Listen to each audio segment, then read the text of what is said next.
دعا کے قبول ہونے کی 3 صورتیں ہیں۔ پہلی صورت یہ ہے کہ اللہ تبارک و تعالیٰ سے جو دعا آپ کر رہے ہیں، اللہ تبارک و تعالیٰ کے علم کے مطابق اس دعا کا آپ کے حق میں پورا ہونا خیر ہو تو اللہ تبارک و تعالیٰ وہ دعا قبول فرما لیتے ہیں۔ آپ اللہ تعالیٰ سے کوئی ضرورت اور حاجت مانگ رہے ہیں تو اللہ تبارک و تعالیٰ اسے پورا فرما دیں، تو دعا کے قبول ہونے کی پہلی صورت ہے، جسے ہم میں سے ہر ایک جانتا ہے کہ جب وہ کوئی دعا قبول کرتا ہے اور اسے اپنی دعا کی قبولیت کے آثار فوراً نظر آ جائے تو وہ خوش ہو جاتا ہے، اللہ تعالیٰ کا شکر ادا کرتا ہے اور کہتا ہے کہ میری دعا قبول ہو گئی۔ دعا کی قبولیت کی دوسری صورت یہ ہے کہ آپ کے مقدرات میں سے کوئی مصیبت ٹل جائے، کہ جن دنوں آپ کوئی دعا کر رہے تھے انہی دنوں آپ پر کوئی مصیبت مقدر تھی، تو اس دعا کے بدلے میں آپ سے وہ مصیبت ٹل جاتی ہے۔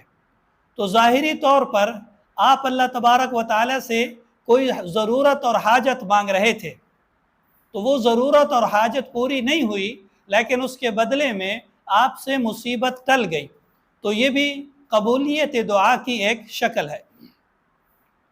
دعا کے قبول ہونے کی تیسری صورت یہ ہے کہ اللہ تبارک و تعالی آخرت میں اس دعا کے بدلے آپ کو اجر و ثواب عطا فرمائیں۔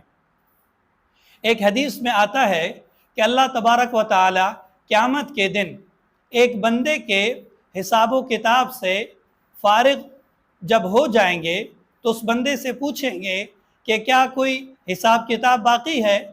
بندہ عرض کرے گا نہیں۔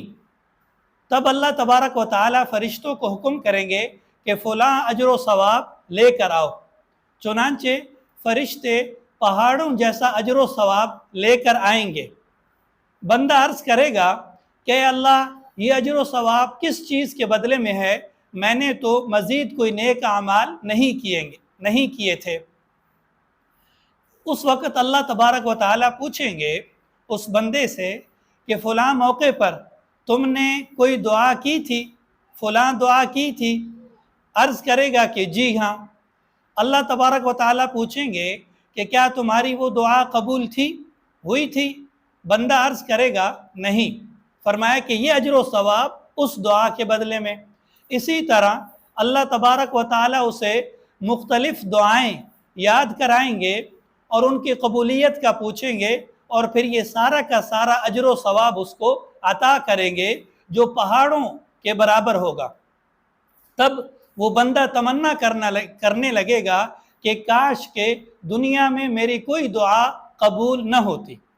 تو لہٰذا جب ہم اللہ تبارک و تعالیٰ سے کوئی دعا کر رہے ہوں اور ہمارے ذہن میں یہ بات گھوم رہی ہوتی ہے کہ ہماری دعا قبول ہو، تو قبولیت کی یہ 3 صورتیں ہمارے سامنے رہنی چاہیے، اور ان میں سے ہر صورت اہم ہے، ہر شکل کی بندے کو ضرورت ہے۔ اگر ہم دعا کی شرائط اور آداب کا خیال رکھ کے دعا کریں تو انشاءاللہ دعا ان 3 صورتوں میں سے کسی ایک صورت کے ساتھ ضرور قبول ہوگی۔ دعا کی شرائط میں سے یہ ہے کہ ہمارا کھانا پینا اوڑھنا بچھونا حلال ہو، حلال لقمہ حلق سے اندر جائے، ہمارے جسم کے اوپر بھی جو کپڑوں کی شکل میں یا کسی اور چیز کی شکل میں جو بھی چیز ہو وہ حلال کی ہو، ہمارا استعمال حلال کا ہو، حرام کے قریب بھی نہ جائے۔ تو اگر ہمارا کھانا پینا اوڑھنا بچھونا حلال کا ہے تو ہماری دعا قبول ہوگی، اور اگر ہمارا کھانا پینا حرام ہے تو پھر دعائیں قبول نہیں ہوں گی، چاہے ہم اللہ تبارک و تعالیٰ کے حضور جتنا گڑ گڑائیں۔